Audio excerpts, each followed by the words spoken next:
All right. Thank you, Kate. And thank you, everybody, for joining. I'm excited to talk a bit about medical device cybersecurity 101 in what is a very dynamic regulatory environment, at least here in the US. I'm the CEO and co-founder of a company called Medcrypt. We focus exclusively on medical device cybersecurity. My personal background is in the engineering behind medical devices used primarily in radiation oncology and medical imaging. I worked for a radiation oncology company called Varian before starting Medcrypt. And I'm excited to be joined by my colleague, Naomi Schwartz. Naomi? Hi, I'm the former cybersecurity software and interoperability reviewer from FDA's diabetes branch. I joined Medcrypt 2.5 years ago, looking for an opportunity not only to tell everybody how their medical devices are insecure and where their problems lie, but how to actually solve those problems, which is sadly something that FDA reviewers are not allowed to tell you because that would be unfair. I spent 15 years prior to that building radar systems and finding ways to break them. So I've spent a lot of time in industry trying to find ways to make systems more robust, more available, and more dependable. We'd like to talk to you about how that applies in medical device cybersecurity today. So let's start briefly talking about how FDA review works. When FDA's Center for Devices reviewers get your 510(k) submission, as an example, they receive a submission, you get some kind of an automatic generated acknowledgement of receipt. And then the eSTAR form itself has already confirmed that you filled all of the blank spots in somehow, but they do a technical screen that checks for completeness. And if they find that something is incomplete, they immediately put it on hold and kick it back to you. This replaces what used to be called refuse to accept, but it serves the same purpose. It says, hey, we're not looking at this. You have a bunch of problems. Go fix the problems. By day 60, although typically they prefer to do it by day 45, they're going to give you some kind of a substantive interaction. It could be a deficiency letter, or they could tell you we're going to proceed interactively. But they will tell you at that point what is happening with your review and if they have any little questions or big questions that you need to resolve. Additional information requests are very, very common. Something well over 60% of 510Ks in an average year are receiving deficiency letters. So if you get one, while it feels like a tremendous black eye, it's really a smaller bruise than you think it is. It's just very, very common. And it's, FDA's way of making sure that they've got all of the information they need to make a final decision. And then by day 90, they are supposed to send you their final MDUFA decision, which is hopefully clearance of your device, but it is on occasion an NSE, a not substantially equivalent decision. And that is usually a pretty firm, fixed no to marketing. They can be appealed. It is rare. It is even rarer that they are successful in appeal. So what you need to know is you do not want to get to the point where FDA is going to issue an NSE decision. And we can help you understand how to avoid that with respect to cybersecurity. In rare circumstances, FDA fails to make that decision by day 90, and that means that they missed their MDUFA decision. If they hit day 100, they have to acknowledge that, and that goes into user fee discussions for the next round of funding under the MDUFA rules. What you should know right now, with FDA being in the news a great deal because of government reorganization and restructuring, is that FDA reviewers are under a lot of pressure and a lot of stress.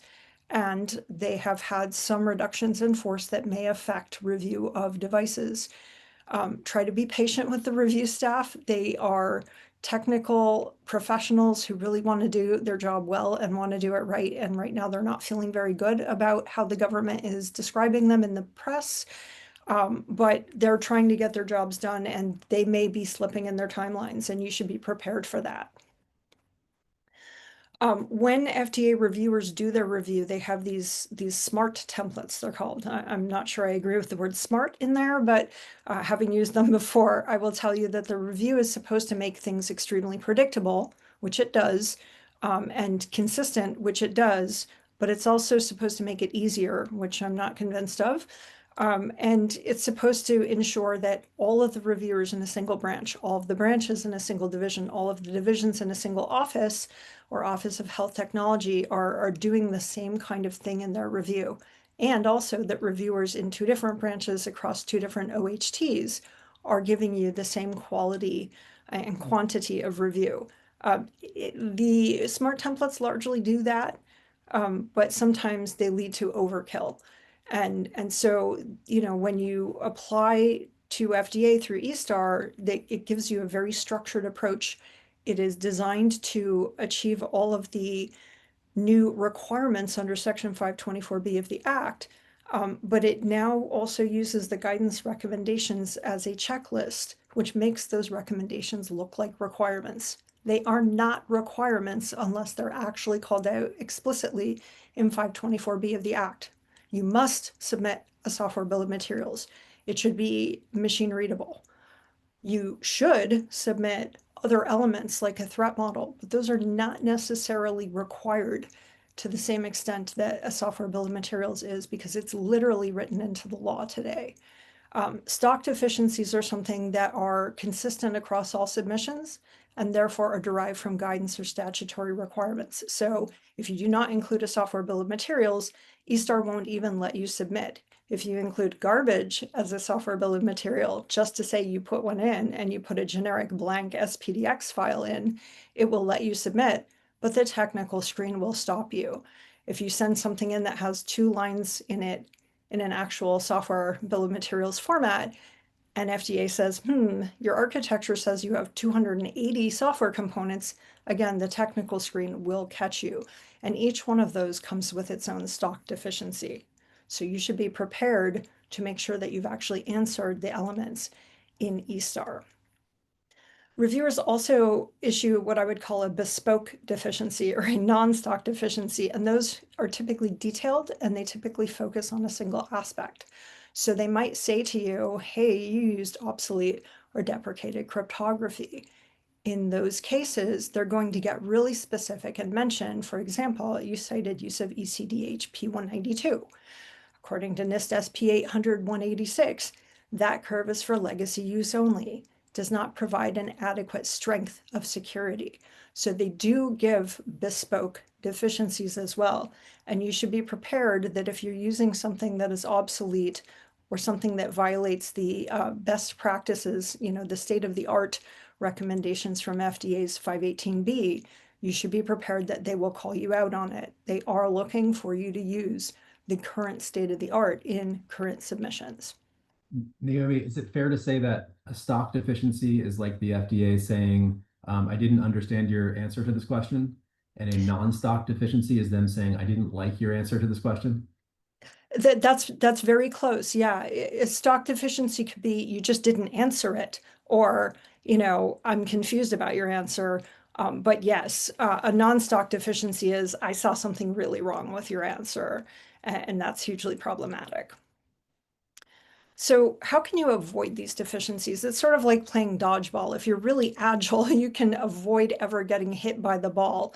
If you're maybe not so agile, you're going to get hit by a few of the balls, but if you have a good team, you can probably rebound a few and win the game. One of the first recommendations is that you actually hire security professionals. Now, hiring doesn't necessarily mean hiring full-time equivalents.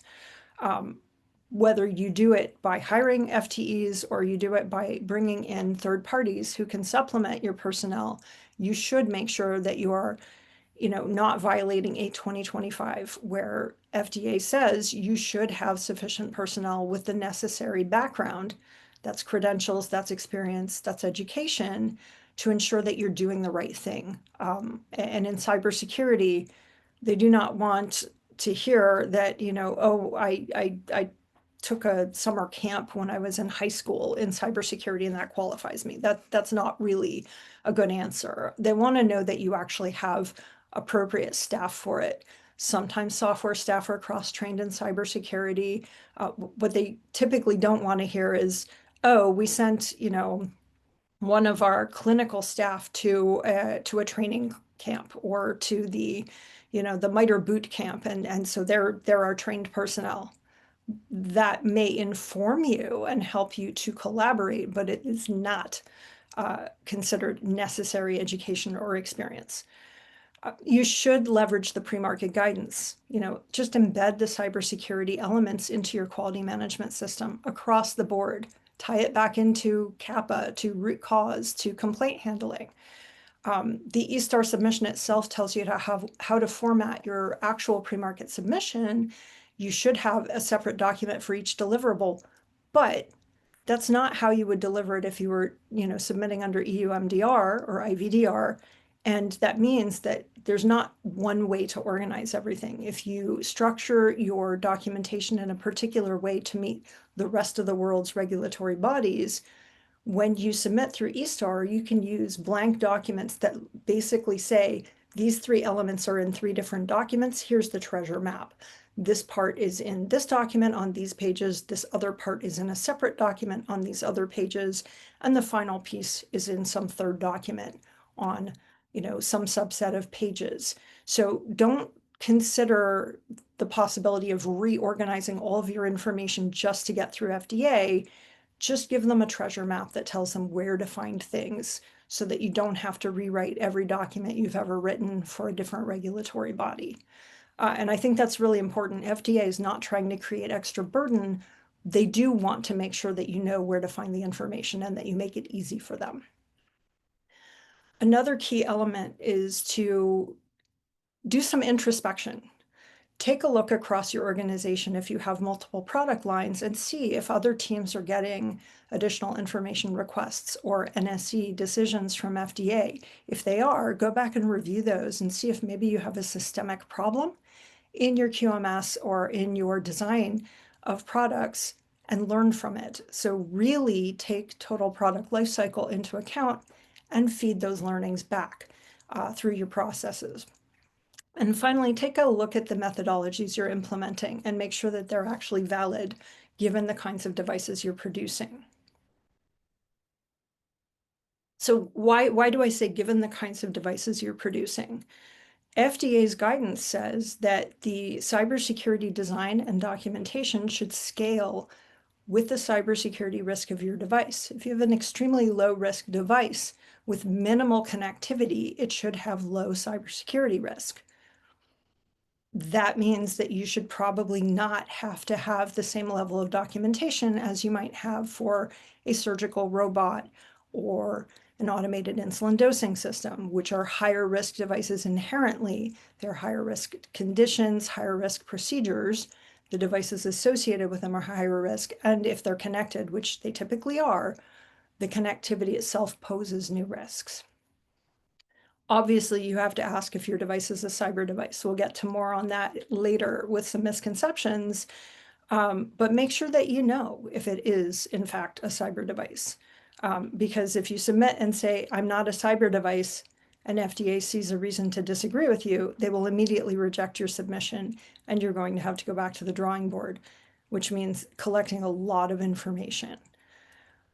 You need to take a look at your threat model and make sure that it's considering the entire device in its ecosystem. So that really does mean end-to-end, anything it connects to, whether it's a cloud component or a medical mobile app or a non-medical mobile app or any other data sharing methodology, you need to make sure that you consider that in your threat model and that it's part of your global system view. You should also ask, hey, does FDA need to see other views, the multi-patient harm view? They want to see that pretty much every time. If you can make a good justification for there not being any condition under which you could have multi-patient harm, make that case. But if you ask FDA these questions, these very specific and clear questions in a pre-submission, a Q-sub as they're called, you'll have a lot more clarity before you submit. Now, FDA is very busy right now and very stressed. I did mention that, but they are still accepting Q submissions, and you should leverage the program, and it is free. So, all right, I did get a stock deficiency. Now what do I do? How do I fix this? An example of a stock deficiency from FDA relating to software bill of materials, which, by the way, is one of the most commonly seen stock deficiencies, is that, FDA received a software bill of materials from you, but it doesn't have all the baseline attributes. FDA is really, really focusing on these NTIA documents, the Framing Software Component Transparency document, and the minimum elements. But baseline attributes are not the same as minimum elements. Minimum elements are component name, version name. Baseline attributes can include more information like level of support, a hash of the component, an end of support date, and you may not have that information. In fact, you may not be able to obtain that information. There are things that you can do to explain what you know and what you can do about it to FDA, which is really what they want to understand. They don't literally want you to go find your software vendor, pin them down and get a date out of them, although that'd be nice. Good luck with that. The reality is they want you to kind of threat model what you're going to do about software components that you use if you don't have control over them. And that's really important. It ties back to a number of other elements that FDA is asking questions about. So what about inadequate decisions about patching and updating? This is another place where FDA is really on the warpath, I would say. If you don't have a plan to patch your systems, or if your plan to patch your systems includes what a former FDA or Brian Fitzgerald used to call a fleet of technicians driving their Toyota Prius with a USB dongle to make the updates, should you be in the unfortunate circumstance of having to do a correction or removal, you are going to have a lot of people driving to a lot of places to patch a lot of devices if you have been successful and were able to get your devices into a lot of health delivery organizations, which would be great, but now you have to patch them all. Ideally, FDA would love to see that people are doing patching over the air because you have more visibility and more flexibility into what has been patched and where it is and what's on the network and things like that. But then you have to patch them securely if they're over the air. If you don't have a patch plan at all, though, you should sit down and start building out a patch plan because it's extremely important that you're able to patch on a regular cycle, which may be once a year, it may be twice a year, depending on feature sets and how much capability you have and the complexity of your device. It may be once every other year, but you need to have it justifiable and you need to get it planned out. And please, please, please do not tell FDA that you can do something in 2 days. Because you have to verify and validate all of that unless you've really gotten some serious automation in there. 30 days is extremely tight. And I talked to somebody who did automation in their verification and validation recently, and he said, first of all, it's a game changer. Second, it was extremely torturous to get everybody to implement. But third, once they did it, it really did make a huge difference, and it makes them much more confident in their patch plan. So, you've got to make these things realistic. When you talk to FDA about these things, you need to really, emphasize what you're doing. And when you respond to deficiencies, make it really easy for them to tell what you've added. Provide them with both a clean and redlined version so that they can see how did you respond to their deficiencies. But, at the end of the day, whether it's changing the way you tell the story or actually implementing new capabilities into your quality management system or into your device, there's a way to fix pretty much every cybersecurity deficiency. Maybe Let's one thing, talk about some misconceptions. maybe real quick, Mike? one thing that springs to mind is that a lot of the stock deficiencies that I've seen have come after a device manufacturer sees a cybersecurity question about their product and they're not entirely confident in their answer, right? They know that there's some latent risk and they don't really want to highlight it to the FDA. So rather than saying, hey, we have this risk, they tend to provide a minimal amount of information, hoping that it doesn't draw the scrutiny of the FDA. And what ends up happening in that case, at least from what I've seen, is that the FDA reviewer picks up that like, hey, there's not a lot of information here about your SBOM, your vulnerabilities or whatever. I'm going to start asking questions. And as they ask questions, if they learn things that suggest that there's a risk that you're aware of, creates a really difficult dynamic with the reviewer. And I think cybersecurity is unique in that there is no such thing as a perfectly secure device, and there's always some level of risk. And I think regulatory folks in the medical device space are used to demonstrating that there's very little, if any, risk in certain, clinical areas of the device. But when it comes to cybersecurity, FDA is really asking you to say, where are the weaknesses, and have you demonstrated that the weaknesses are sort of mitigated? Do you agree with the sense that it's better to give the reviewer a more complete picture of your understanding of the cybersecurity risk than it is to try to obfuscate your understanding and hope for the best? Yeah, I would always say when you're dealing with a regulatory body and especially with FDA, you're dealing with very, very sharp people and they have friends and they're going to reach back to their friends if something looks a little cagey. When you start with transparency, they tend to have a more trusting position to start with. When you start with obfuscation, they tend to become very skeptical very fast and they dig a little bit harder and deeper each successive layer of questioning.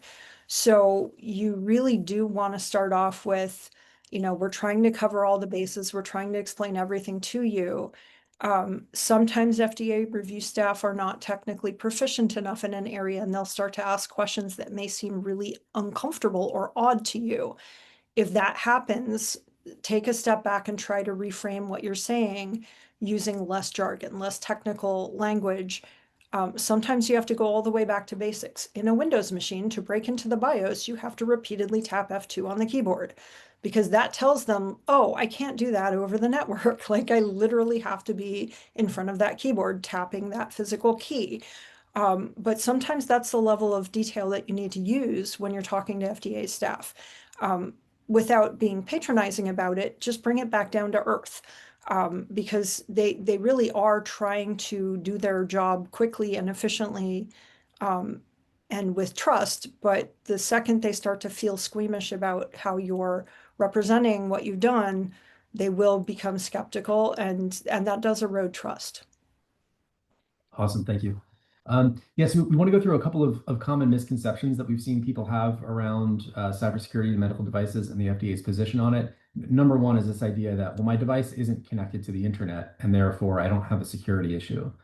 And the FDA seems to have a slightly different definition of what connected means than most people, right? So most people assume, is there a cell chip in my device that allows, the browser to open and for someone to go to facebook.com? No, okay, we're not connected. But I will talk to, a CT scanner manufacturer who says my device isn't connected. And I'll say, okay, but how does the image get to the PACS system on the hospital? And I'll say, oh, well, it's, connected on the hospital network and it sends the PACS via, DICOM to the PACS server. And I say, okay, but the PACS server, is that connected to the internet? Like maybe, or maybe I don't know. And is it connected to the electronic medical record? And is electronic medical record connected to the internet? And all of a sudden you have a device that looks like it's not connected that does satisfy the requirements for a cyber device according to the FDA. So the FDA has said, cyber device, capital C, capital D, what is it? It is a device that can be connected, not is designed to be connected, but can be connected. So if you have a medical device that runs on a Windows or Linux box that has an Ethernet port in the back or a Wi-Fi radio, it's very likely that the majority of the requirements that would apply to a connected device are also going to apply to your device. This is a very much like I can't define it, but I can tell you when I see it sort of thing. Like if you have a medical device that you think is not connected, but you're curious what the FDA would think of it, shoot us an email and we're happy to talk about it and let you know what we think the FDA would say there. Another misconception, okay, a vulnerability is found, and the manufacturer will say, yeah, I mean, that vulnerability exists. I guess the device could be hacked, but who would ever want to do that? The probability of doing it is extremely low. You need to know that you have to push F2 on the keyboard to get to the BIOS, and you need to be within 30 feet, or there's no data on this machine that would make it a target for a hack.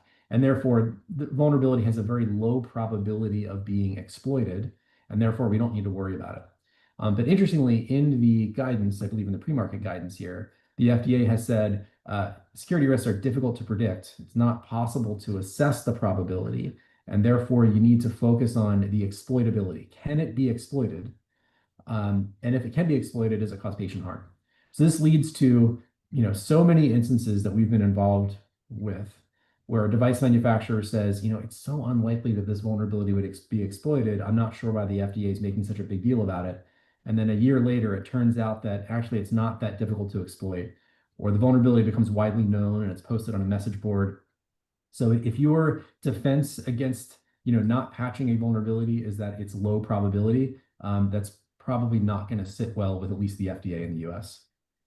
Another one, we hear people say, yeah, this thing's connected and it's connected to the cloud, but we're using, for example, Azure. And Azure has a lot of security features built in, so they're covering security for us.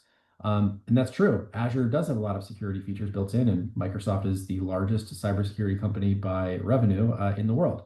However, because the cloud platform has security features, doesn't mean that they mitigate all of the risks to your device, right? A really simple example is, Amazon Web Services, have lots of great security features, great security products.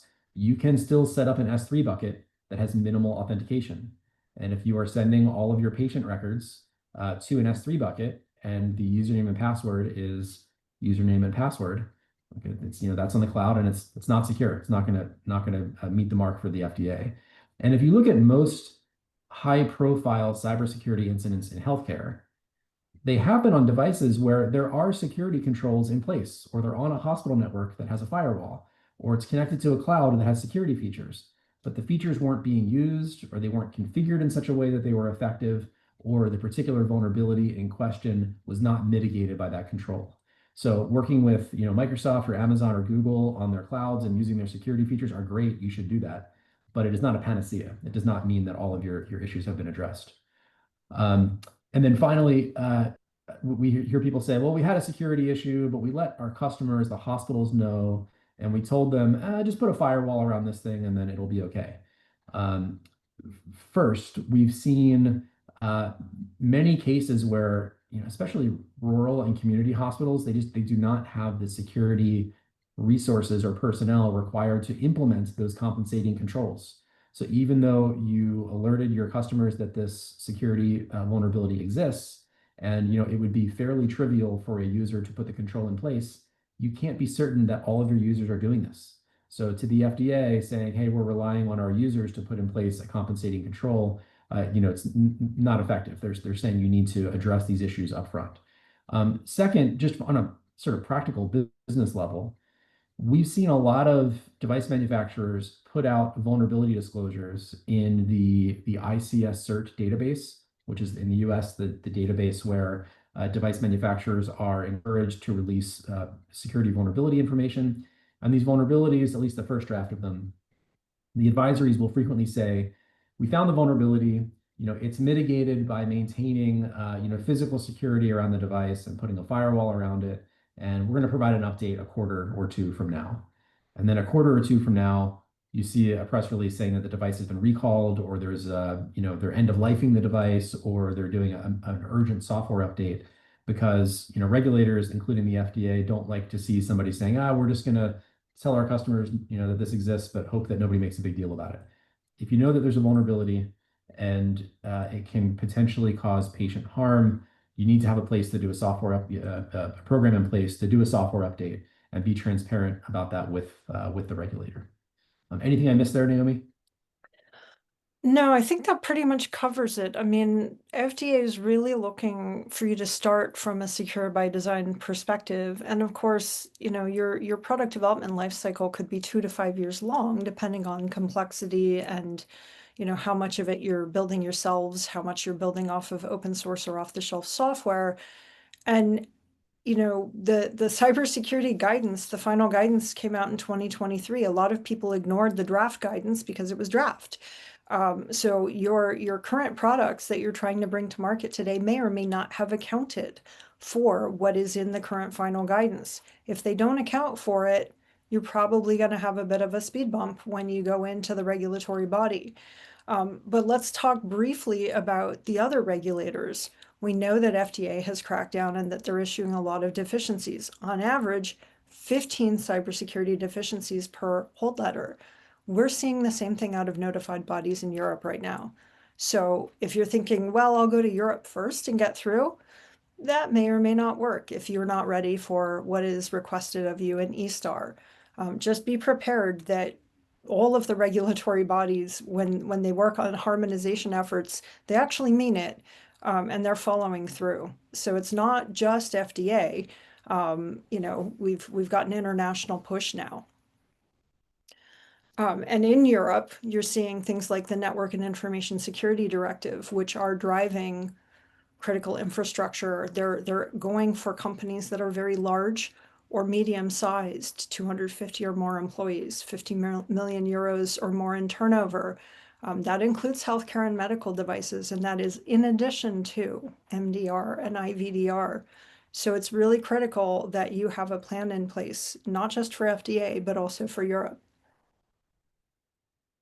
The UK has some parallel equivalents to almost everything that Europe is doing in the EU. So if you see something and it's very EU focused, just remember the UK is creating their own equivalent to pretty much everything. They're especially interested that you notify to a cybersecurity incident response team within 24 hours of a suspected incident. That is extremely fast. If this complaint about an incident comes in through complaint handling, your complaint handling team needs to be equipped with a decision tree that says, how can I tell if this is cyber, and hand it over to appropriate staff for a CSIRT within 24 hours in Europe. That is extremely aggressive timeline. That means that if it is 2 o'clock Sunday morning and you get a notification, your customer complaint handling has to be able to get that turned over by Monday at 2 a.m. So they don't mean 24 business hours, they mean business here. And there are significant penalties associated with problems in Europe. So it's not just the FDA who will go after companies for bad behavior, which they do, but it will also happen in Europe and in other parts of the world.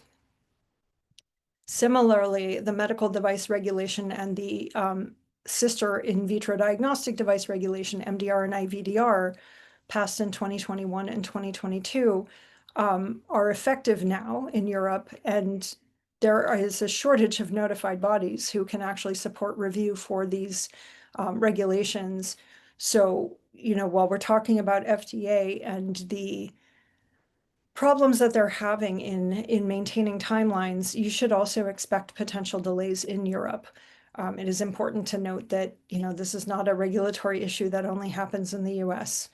And you should also know that, there are recertification in Europe, whereas in the United States, once you're cleared or approved, you're grandfathered. That is not true in Europe, and you will have to recertify legacy devices under the MDD within a certain time frame, which keeps slipping to the right. Other international pushes we're seeing in the Asia and Pacific region that, Australia, for example, has their critical infrastructure risk management program. They are extremely concerned about what they're seeing, both from a privacy perspective and from a safety risk management perspective. And so they're really pushing for NIST or equivalent standards, ISO 27001 standards. And they are, again, pushing individual violations and company-wide violations for failure to implement. So this is a harmonized effort worldwide to get people to do the right thing. And finally, in the US, you should be aware that the Securities and Exchange Commission have a proposed final rule on cybersecurity management, corporate governance, and incident disclosure, which has been activated already in this space. They are going after US publicly traded companies who are not providing adequate information to their shareholders, to their boards regarding cybersecurity risk management, and they want to see a change in behavior. They want material cybersecurity incidents to be reported within 4 days. Again, aggressive timelines, it means that you have to have a mechanism to make these determinations. It's Naomi, I really, think really important. a really useful point for product security professionals who might be watching the webinar, who are looking for ways to emphasize the importance of their employers investing in making their devices secure. Historically, some device manufacturers have taken the approach of, well, when the FDA sends us a letter or pulls us off the market, then we'll pay whatever we need to fix this. But until then, this isn't a problem.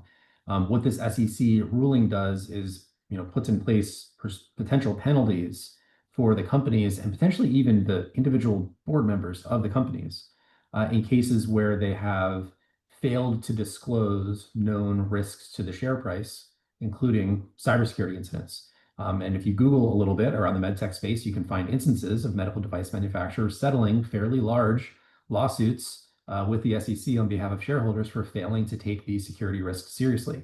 So, just as an example, if you're a company that sells, $1 billion a year worth of a particular product, what's the chance of that product having a security issue? It's, certainly on the order of 10%. It's not, 1%. And if the device were off the market for a quarter or two, how much revenue do you lose? $1 billion a year divided by a quarter or two is, 250 million to 500 million a year in revenue. And if you know of a security issue, that could be interpreted in such a way that it pulls it off the market, and you don't disclose that to shareholders, that's, runs afoul of the SEC rule. So if you're looking for ways to emphasize the importance of this to business-minded leaders of your company, this is one really good way to do it. Yeah, when you're talking 8 figures for an SEC, resolution, that's not small change. And we're seeing things on that order. And it's really, really important for people to use that as leverage to gain the investments they need to enact appropriate product security rather than squeaking by, with product security. And there are a lot of trends in medical device cybersecurity that we're seeing today. They're changing paradigms which are driven by the regulatory body, but also by your customers. We have heard, and I won't say where we heard this, but that the Mayo Clinics and the Hackensacks of the United States are actually pushing for more information and more security by design than the FDA is. So when company ABC is trying to sell their product into the marketplace, their customers don't care if FDA cleared or approved it. They actually want to see more detail. They're building it into the contracts for procurement. They're using the model contract language that has been built out and shared within the infrastructure sector. They are using the MDS2 form and really pushing when it is not adequately completed and not giving them enough information. So we are seeing a trend where they want to take all of the effort for securing operations off the operator and push it onto the manufacturer. They want to take the security responsibilities and push it onto the manufacturer. They want to make sure that everything is shifted left and shifted up. And that's important. That means that you as a manufacturer can build this into your plan and into your timeline, but you do need to do it. If you don't, you're going to remain on the left-hand side of this screen where you're reactive and incident-driven, and where you're pushing more of the responsibility for cybersecurity events to your operators rather than moving toward the green by being future-proofed and proactive with security by default, which is really your responsibility and what FDA is looking for, what the European notified bodies are looking for, what the AI-PAC countries are looking for. You're looking at a lot more demand now for security by design. So you're trying to move from a least security posture with a high total cost of security, meaning your incidents cost you a lot, to a more secure built-in posture and reducing the total cost of security by not having those high profile, high impact, low probability events that lead to something like an SEC investigation and a settlement. Finally, we'd like to point out that there's this really great visual from HISAC that talks about the secure software development lifecycle. And this ties back to your software practices. So you're moving through your development lifecycle on the top left, you're in production, you have products going out to market, they're at a healthcare delivery organization, stuff happens there, and they say, hey, you know what, I'm having a problem. You need to maintain your system, update it, send us a new software bill of materials once you update it and fix the problem and patch it. But all the time you're dealing with this, you're also seeing stuff happen in your own supply chain. And you've got to account for each of these different elements. The way that this should work is that you're evaluating a vulnerability that's flagged for you by an HDO. You take a look at your software bill of materials and you say, you know what?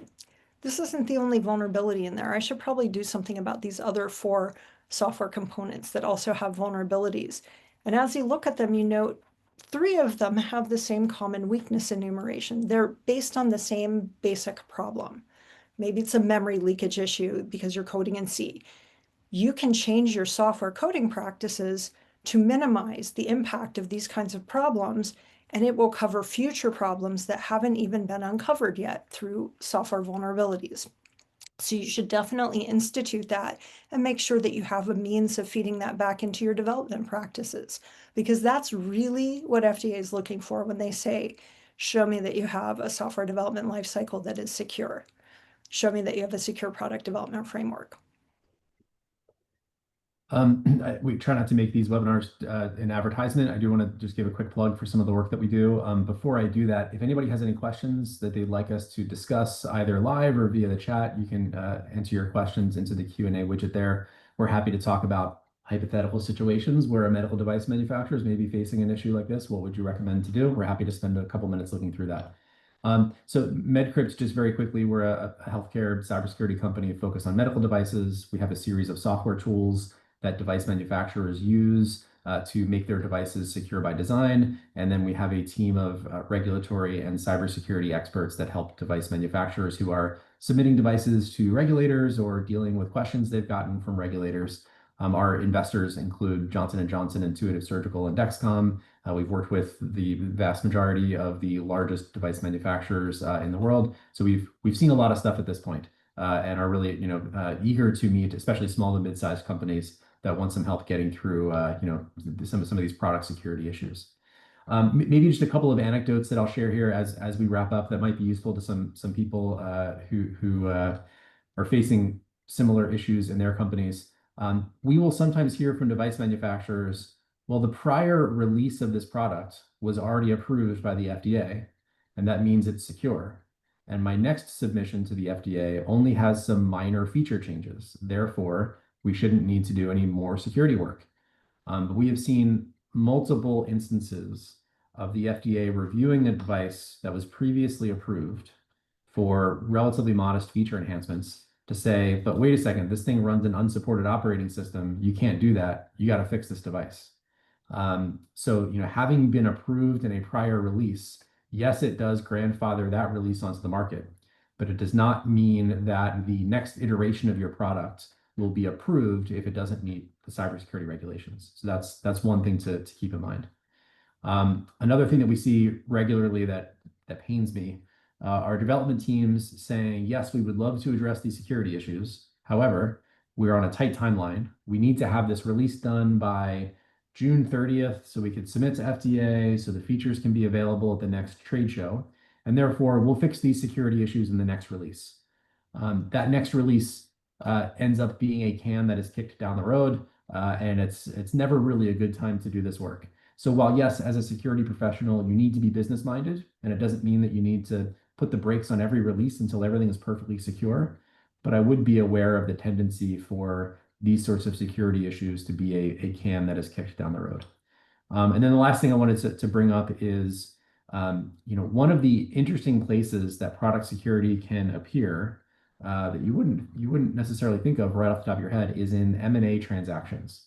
So if you are a large device manufacturer and your growth is predicated on acquiring small to mid-sized med tech companies, you will be surprised the different scrutiny that a large device manufacturer faces from regulators and customers, how different that is than the scrutiny that a small to mid-sized company faces.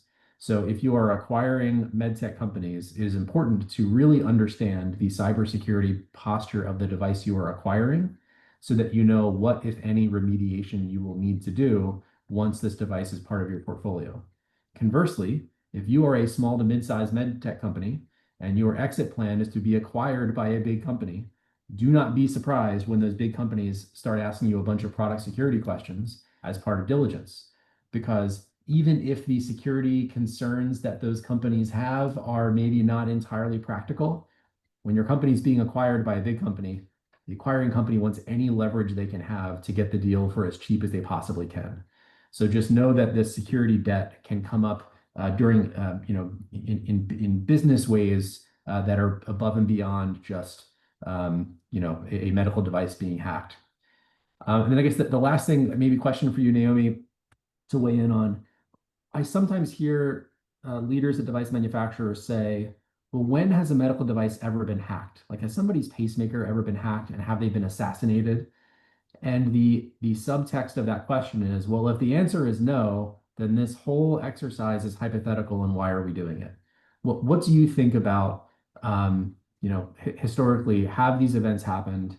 If so, why haven't we heard about them? And if not, how does it affect our need to make these devices secure going forward? So, I mean, first let's take a step back. Is the individual device hacked, or is it brought down and has an availability failure because something else on the same network is hacked and causes an availability failure? If your device is 100% dependent on network connectivity, first of all, that's probably not a great state to be in.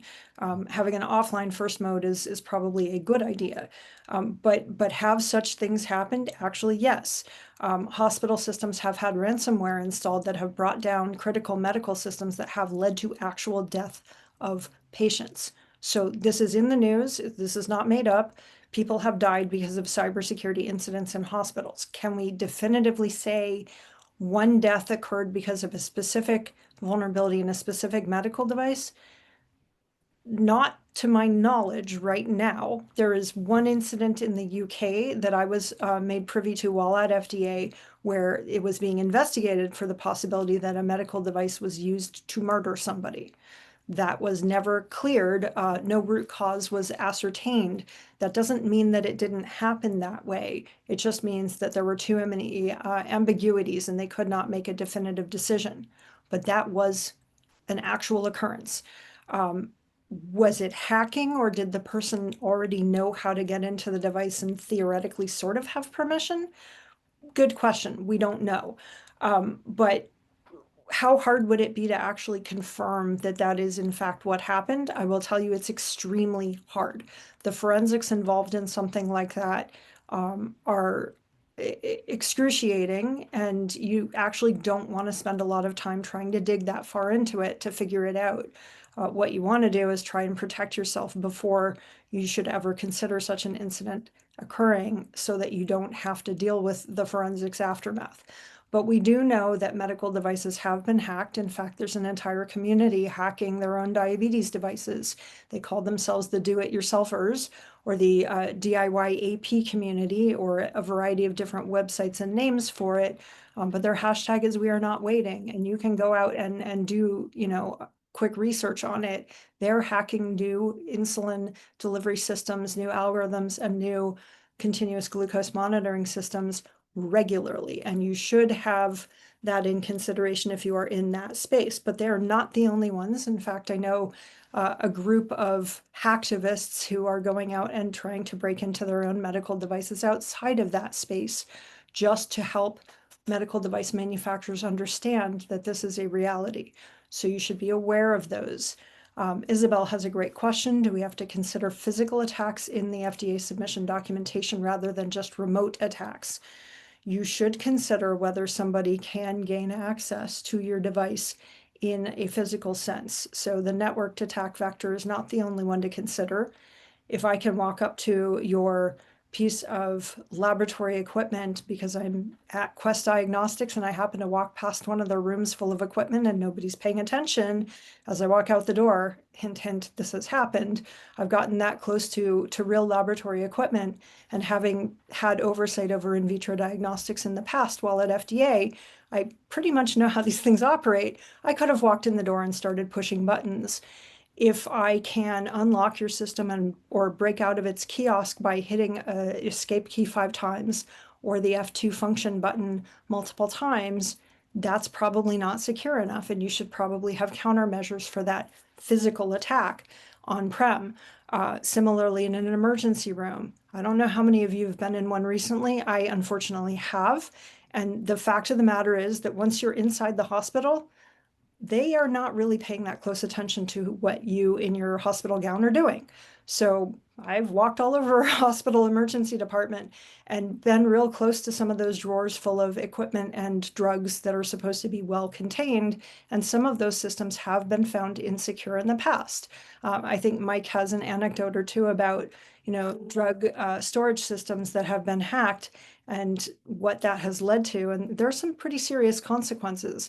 If I were a person with a drug addiction problem walking around in an emergency department, pretty much guarantee you that that would be my first target of opportunity, and that is a physical attack based on a cyber attack. Yeah, great point. I know we're coming up on time. If anybody else has any questions, either they want to ask live or type into the Q&A, we'd be happy to answer those questions. Otherwise, Kate, I do believe we are sending these slides out in PDF format to attendees later. Is that correct? Yes, we will send the slides and the recording out after the session. Very good. And then Naomi, if you can just go to the next slide here, we've got some contact information here. If anybody wants to email Naomi and I directly, those are our email addresses. You can also email info@medcrypt.com. We'd love to hear about what you're building, how we can help, answer any questions that you might have, and be helpful either from, we generally start relationships with companies around FDA gap assessments. We can pretend to be reviewers and let you know what we find, all the way up to, using some of our products around vulnerability management or cryptography. Happy to help however we can. Thank you everybody for joining. Really appreciate the great questions we got, and hopefully this was useful. We welcome any feedback you might have by email. All right. Thanks, Naomi. Thanks, Kate.